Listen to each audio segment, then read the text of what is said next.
Hello दोस्तों, स्वागत है आपका मेरे YouTube channel Tiwari education centre में। आज हम पढ़ेंगे क्लास 10 का chapter human I and colourful world का टॉपिक। आज हम कवर करेंगे रेनबो। इंद्रधनुष बनता कैसे है, हिंदी में बोलते हैं इंद्रधनुष।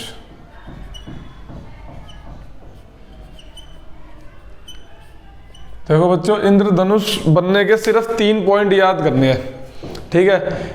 3 स्टेप कराऊंगा, 3 स्टेप में इंद्रधनुष हो जाएगा क्लियर। लेकिन उससे पहले एक वर्ड आता है, टोटल इंटरनल रिफ्लेक्शन।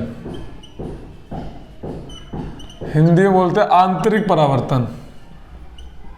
आंतरिक परावर्तन, ठीक है। इसमें क्या होता है, देखो आंतरिक परावर्तन इसलिए हम समझना चाहते हैं क्योंकि रेनबो में डिस्पर्जन हमें पता है क्या होती है ना। व्हाइट लाइट 7 कलर्स में टूट जाता है, हिंदी में विक्षेपण बोलते हैं। और अपरावर्तन क्या होता है, रिफ्रैक्शन क्या होता है, ठीक है। जो तीसरी टर्म यूज होती है वो होती है TIR, टोटल इंटरनल रिफ्लेक्शन, आंतरिक परावर्तन। ये होता क्या है, क्यों? क्योंकि कभी भी देखना, इंद्रधनुष जो होता है ना, वो इंद्रधनुष हर बारिश के बाद नहीं बनता, कभी कभी बनता है। वो कभी कभी बनने का कारण इसी के पीछे छुपा हुआ है। देखो कैसे। टोटल इंटरनल रिफ्लेक्शन, आंतरिक परावर्तन होने के लिए 2 कंडीशन चाहिए। पहली कंडीशन कि जो लाइट ट्रैवल करे वो डेंसर मीडियम से रेयर मीडियम में करे। किससे करे? डेंसर मीडियम से रेयर मीडियम में। हिंदी में सघन माध्यम से, कोई भी प्रकाश की किरण सघन माध्यम से विरल माध्यम से करनी चाहिए, ठीक है। तो ये हमने लाइट चैप्टर में पढ़ा हुआ है कि कोई भी रे ऑफ लाइट आएगी, है ना, जब वो डेंसर से रेयर जाती है तो वो क्या होती है, नॉर्मल से अवे, अवे फ्रॉम नॉर्मल, ठीक है। मान लो ये जो एंगल आई है इसको मैंने और बेंड कर दिया। एंगल आई मतलब आपतित कोण, एंगल ऑफ इंसिडेंस, इसको मैंने क्या कर दिया, और बेंड कर दिया, ठीक। तो जो ये एंगल ऑफ रिफ्रैक्शन बन रहा था थोड़ा और बेंड हो जाएगा, अवे फ्रॉम नॉर्मल, ठीक। इसको मैंने और बेंड कर दिया, तो अब जो एंगल ऑफ रिफ्रैक्शन होगा वो होगा 90 डिग्री। एंगल ऑफ रिफ्रैक्शन कितना होगा, 90 डिग्री। इस पॉइंट पर एंगल आई किसके बराबर होता है, इसको बोलते हैं क्रिटिकल एंगल, हिंदी में क्रिटिकल कोण, ठीक है। क्रिटिकल एंगल क्या होता है, the angle of incidence in which angle of refraction is 90 degree. Hindi में क्रिटिकल कोण वह आपतित कोण है जिसमें अपरावर्तन कोण किसके बराबर होता है, 90 डिग्री के बराबर होता है। किसके बराबर होता है, 90 डिग्री के बराबर होता है। तो पहली कंडीशन मैंने क्या बताई थी, डेंसर से रेयर। दूसरी कंडीशन ये है कि एंगल आई से बड़ा होना चाहिए एंगल सी, ठीक है। साइन उल्टा कर दिया। एंगल आई किससे बड़ा होना चाहिए, एंगल सी से बड़ा होना चाहिए, ठीक है। तो अब मैं क्या करूंगा, ये देखो वही कंडीशन, डेंसर से रेयर, ठीक है। अब जो एंगल बनेगा, ये वाला एंगल मैंने क्या करा, थोड़ा और बढ़ा दिया इससे।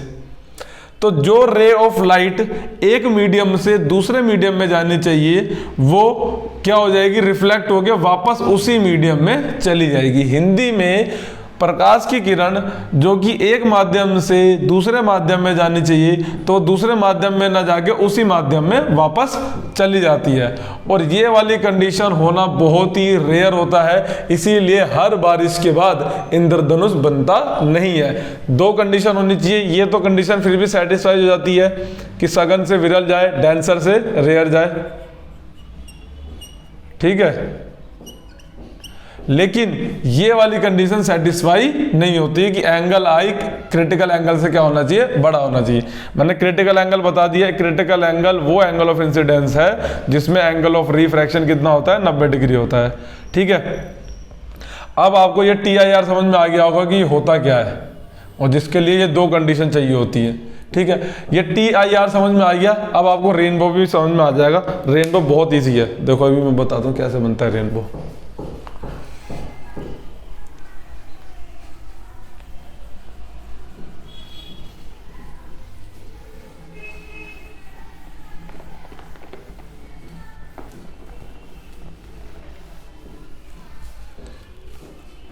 देखो ये वाटर ड्रॉपलेट है, ठीक है, ये एक प्रिज्म की तरह एक्ट करता है।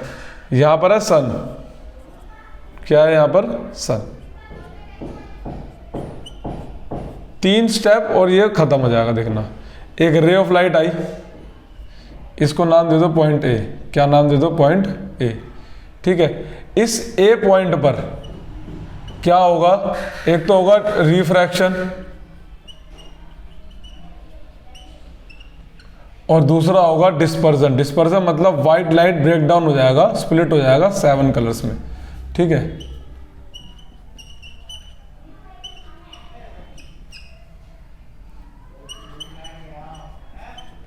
अपरावर्तन और विक्षेपण हिंदी में बोलते हैं इसे।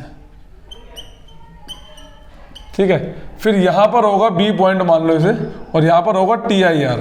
टी आई आर वही कि एक मीडियम से दूसरे मीडियम में नहीं जा रहा है, टकराकर वापस आ गया।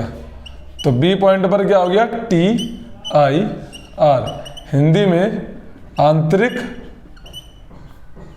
परावर्तन। ठीक, फिर यहां पर दोबारा रिफ्रैक्शन, सी पॉइंट पर क्या होगा, रिफ्रैक्शन, हिंदी में अपरावर्तन। ठीक है, और यहां पर रेनबो बन के तैयार। ठीक, बहुत ही सिंपल है, कुछ भी नहीं है रेनबो में। और हमेशा याद रखना, जिस साइड पर सन होगा उसके अपोजिट डायरेक्शन में इंद्रधनुष बनेगा। मतलब जिस दिशा में सूर्य होगा उसके विपरीत दिशा में इंद्रधनुष बनेगा। सिर्फ ये 3 स्टेप याद कर लो, इंद्रधनुष खत्म। ठीक है, उम्मीद करता हूँ ये आपको समझ में आ गया होगा। पेपर में बहुत बार आया होगा, 3 नंबर का क्वेश्चन है। ठीक है, और अगर इसमें कोई डाउट हो आपको तो कमेंट सेक्शन में मेरे से पूछ लीजिएगा। और अगर वीडियो समझ में आई तो प्लीज़ उसे लाइक करें, और चैनल को आपने सब्सक्राइब नहीं किया तो प्लीज़ उसको सब्सक्राइब करें। Thank you.